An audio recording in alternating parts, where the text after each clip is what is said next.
Ya, kalau yang masih sering dijumpai di klinik-klinik ya tadi injeksi filler payudara gitu ya. Mereka mengiklankan katanya ini lebih aman gitu kan, lebih aman daripada kalau operasi. Ini tindakan-tindakan non operasi kayak gitu-gitu. Mereka sering melakukan penawaran-penawaran tuh seperti itu. Kemudian juga tindakan-tindakan yang lain yang masih ditawarkan misalnya penggunaan minyak-minyak gitu ya, minyak-minyak tertentu gitu ya, diklaim dia bisa membesarkan gitu. Padahal ya kita nggak tahu nih beneran apa enggak, apa cuma iklan-iklan doang kayak gitu. Nah sebetulnya untuk tindakan-tindakan yang aman dan memang dikerjakan oleh dokter dan memang ada basic science di belakangnya untuk membesarkan payudara itu ada dua gitu. Satu adalah implan, jadi pasang implan gitu ya. Kemudian yang kedua adalah fat transfer, transfer lemak. Jadi lemak dari bagian tubuh lain, misalnya dari perut, dari paha, itu dipindah gitu ke area payudara untuk mengisi supaya harapannya tadi lebih besar ukurannya, sesuai sama yang dikehendaki gitu. Jadi sebenarnya hanya ada dua itu dan itu harus dikerjakan oleh dokter spesialis bedah plastik. Saya nggak boleh, saya dokter kulit nih, nggak boleh saya main-main sampai ke situ, nggak boleh. Udah beda kompetensinya. Kalau saya ada pasien datang, dok pengen ini dong besari payudara, saya harus arahkan ke beliau sejawat saya dokter spesialis bedah plastik. Saya tidak punya kompetensi untuk mengerjakan itu. Saya dokter, tapi kompetensi kita berbeda. Kompetensi saya sebagai dokter spesialis kulit dan kelamin berbeda dengan sejawat saya dokter spesialis bedah. Jadi saya nggak boleh tuh loncat kompetensi gitu, nggak boleh gitu. Oke, baik, terima kasih Dokter Mita. Ini di awal penjelasannya udah cukup jelas ya kalau misalnya yang berhak untuk mengambil tindakan perawatan payudara adalah dokter bedah.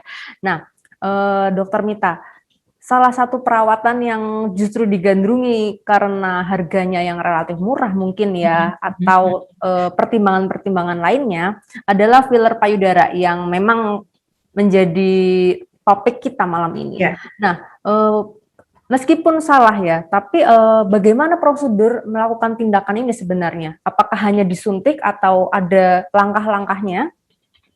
Jadi kalau untuk prosedurnya itu memang bahan yang akan diinjeksikan itu disuntikan langsung ke kelenjarnya. Nah, cuman masalahnya adalah begini Mbak Hana.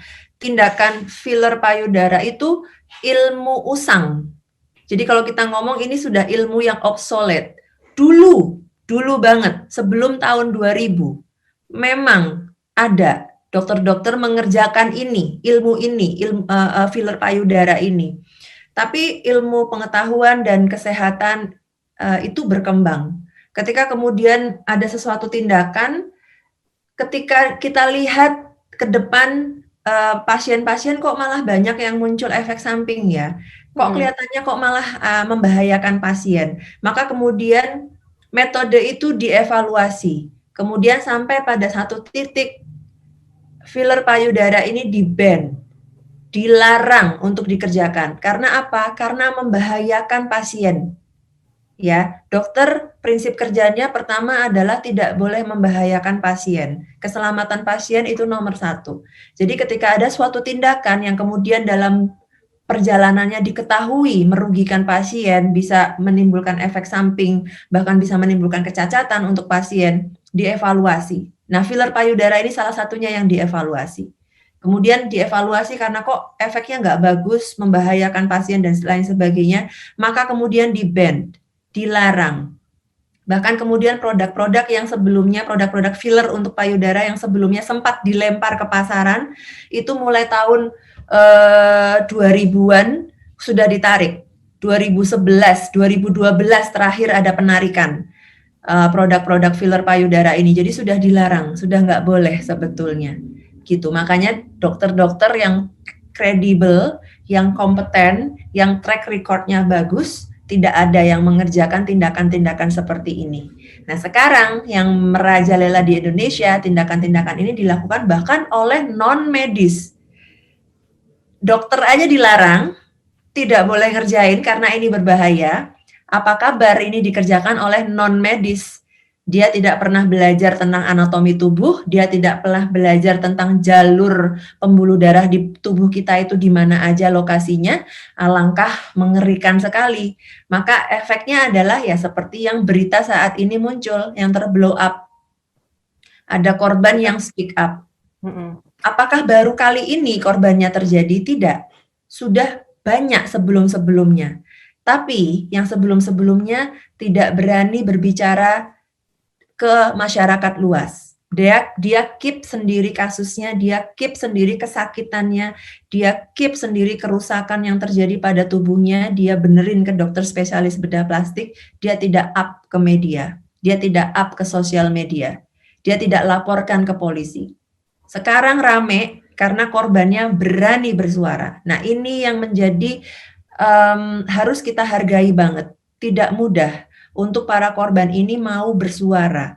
Butuh semangat yang tinggi, butuh nyali yang luar biasa, butuh support yang tidak sedikit dari orang-orang di sekitarnya sampai pada titik korbannya mau melaporkan. Bahkan ke polisi, ini lagi diproses.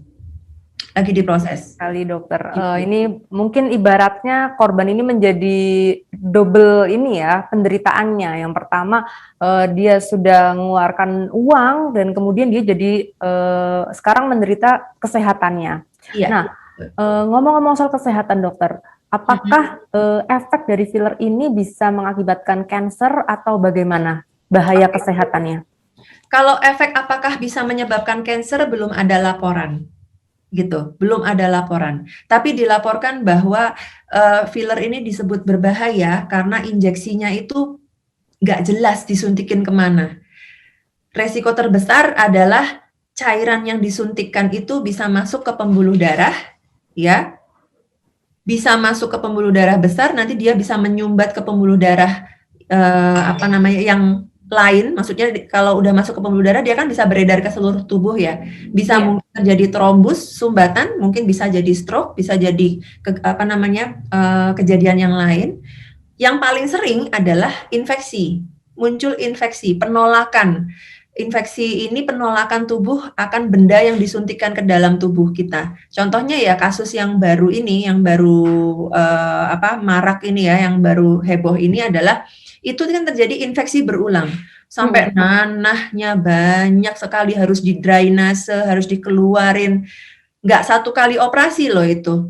Pasien yang si Nona M ini sudah 2 kali operasi dan sedang direncanakan untuk operasi ketiga.